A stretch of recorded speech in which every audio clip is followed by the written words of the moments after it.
Hi people, today's video, or rather this morning's video, it's the early hours of the morning, is something that has long been on my mind. It's about the nature of nation states being transparent. Now, I'm not talking here about government, although I think that's important. I'm talking more about kind of social attitudes and how people perceive how outsiders look at their country. And this obviously gets very much into areas of nationalism, borders, and political systems, indeed. Generally speaking, the more totalitarian the system of government, the more defensive people are from outside critique.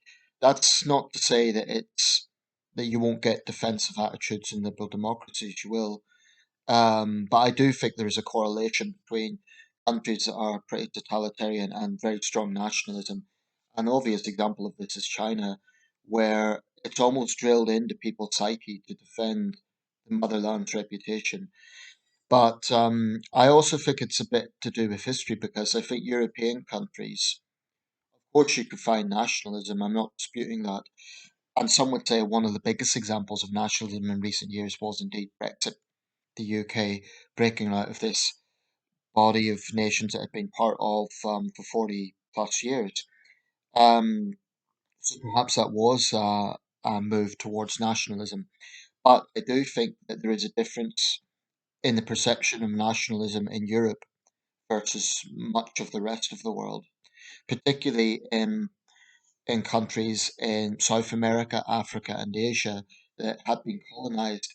In those countries, the word nationalism doesn't really have negative connotations. You see, in Europe, we tend to associate nationalism with dictators like Hitler and Mussolini.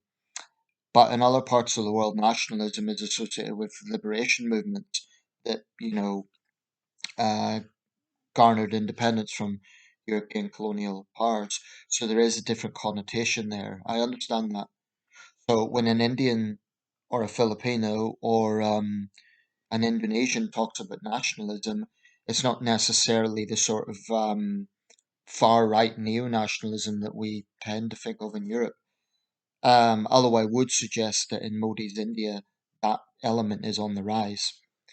Um, but I also think that the longer a country's been a democracy, the more confident it is in itself, broadly speaking. What I mean by that is my country gets criticized all the time on the internet. I mean, it's kind of a mixed thing because on one hand we remain quite a popular country. A lot of people still come here on holidays. I would say the UK has broadly a positive reputation, but it certainly isn't universal. There will be people who have a general anti-West worldview, and the UK is part of that. They might be resentful to the UK for the British Empire or whatever the reason is. Um, so there's a lot of criticism online, but you don't really see the same level of defensiveness from, and I want to be careful how I say this because I'm not saying it doesn't exist, but I don't think there is the same level of defensiveness when people criticize this country. I mean, for example, outside reports, outside news agencies, whether it be American or Indian or whatever it is, you don't really see British people get really angry and defensive and oh they're reporting this wrong. I suppose the one big exception to this is RT. We blocked RT. I believe that was the right thing to do. But I think that's an exceptional case. And a bit of context there. For years, RT had been pushing the Kremlin's lies. These are proven lies. They said that Russia wasn't going to invade Ukraine. That's exactly what happened. I think it was justified to block RT because they were being weaponized by the Kremlin as a propaganda tool. That was not a news agency in any conventional sense of the word. It wasn't just a news agency which was from the Russian perspective. It was very clearly pushing the agenda of the Russian foreign ministry. You cannot say the same about the BBC. You just can't. And anyone who claims that it's equivalent, frankly, doesn't know what they're talking about because the BBC scrutinises the British government in a way that you cannot say RT did with the Russian government. I'm not a free speech absolutist. I think In exceptional circumstances, I do think it should be a last resort, but in exceptional circumstances, I believe censorship can be justified. Exceptional circumstances. And I think when you have a state outlet pushing lies, that counts as an exceptional circumstance. Um, but I would say that open nations need to have the confidence and the maturity to be okay with outside criticism. Now, that's not the same as agreeing with the outside criticism. I often see things written about my country which are just categorically false, or they're based on generalizations or overly simplistic views of history. And, the patriotic side of me will react to that. So I suppose I'm as capable as anyone of being defensive. But I do think that you don't quite get the same level of defensiveness as you would in other examples. Channel 4, I believe it was Channel 4, had an interview with Mahathir Mohamad of Malaysia. And because his supporters didn't like the line of questioning, they really, really went out of the way to aggressively, um, you know, call the journalists names, all sorts of really obnoxious things, like really, really aggressive.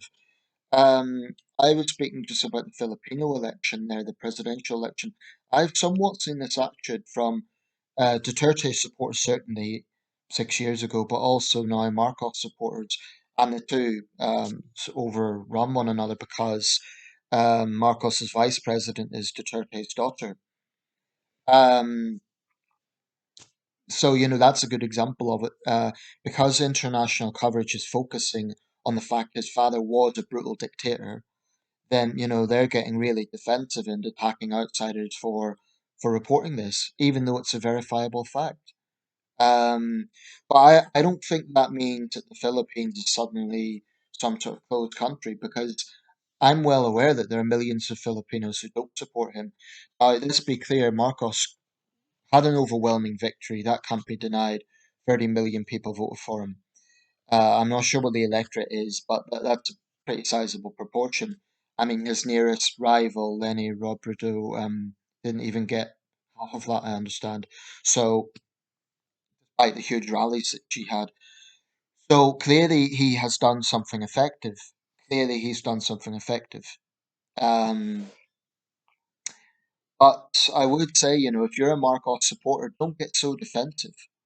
Instead of attacking outsiders for asking questions, just explain what is it about Marcos that has appealed to you. That's all. Don't get so. If you get defensive, it's just going to lend to the stereotype that this guy is the son of a dictator. And by getting defensive, I don't think you're helping his reputation. In my opinion, if people were to criticize Boris Johnson, I wouldn't say, "How dare you? You don't know what you're talking about." I would say, "Well, yeah, there's certainly areas that Johnson can be criticised on." I think if the criticism was unfair, that would be a different matter. But no leader's above scrutiny. Um, no leader. And as soon as people start treating a leader like they're above scrutiny or above criticism, then that's when you lose democracy. No leader is above criticism. So, I think that people need to just consider that, no one likes to hear negative things about their country. No one likes to hear things that might not be true about their country. So I think it's okay to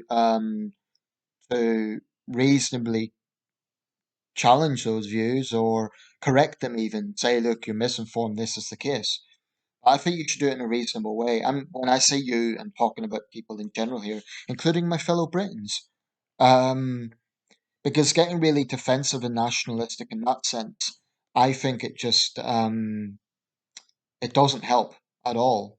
All it does is it looks overly sensitive and petty.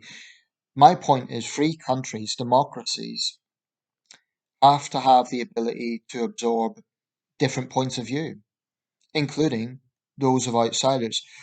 Now, I don't want to be misunderstood here. Obviously, in an election, the only people that are directly involved are the voters of that country, right? So, in that sense, outsiders should respect the result, and outsiders obviously shouldn't tell people how to think or what to do. But I don't agree that outsiders cannot have an opinion. I really don't agree with that. Because if a country is part of the international community, then it's part of the international community, and outsiders are going to have an interest, particularly if it involves relations with that country, geopolitics, and so on. Then it's completely legitimate. For example, in the case of the Philippines, I want to know what will Marcos's stance on China be? Will Marcos be pro-West or anti-West? As a Westerner, it's legitimate for me to ask those questions. Um, so I don't agree with this idea that outsiders cannot have an opinion. What outsiders can't do is tell people what to think or what direction a country should be. They have a right to ask questions. And if you sort of get defensive and say, "Oh no, they should mind their own business. They should shut up," and okay, well then don't call yourself an open country, or at least you're not an open person, because outsiders have a right to have an interest, to have opinions, not to tell people what to do, or to tell a country what direction to go in. Every country has a sovereign right to choose its own direction. But I insist that outsiders can have an opinion. And I insist that outside news agencies, whether that be outside news agencies looking into my country or to any other country, have a right and a responsibility to do their job. I've seen international news networks, Al Jazeera, CNN, and so on, talk about Brexit. I don't object to that. It's a big story, and they've a right to talk about it. Um, so that's all I'm saying.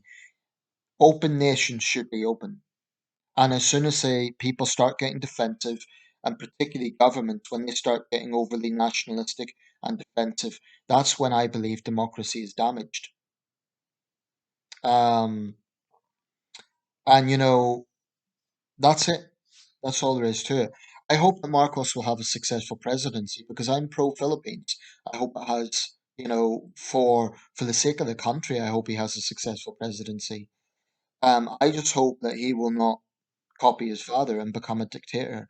I mean, he's been democratically elected, so that's not the case at the moment. But Duterte had some pretty controversial policies, so I don't know. Time will tell. Um, but there is international concern because of Marcos's of his family's legacy. There is naturally international concern. But, I accept the Philippines as a sovereign country and it's up to the Filipino people to decide. I totally accept that. Let me know your thoughts.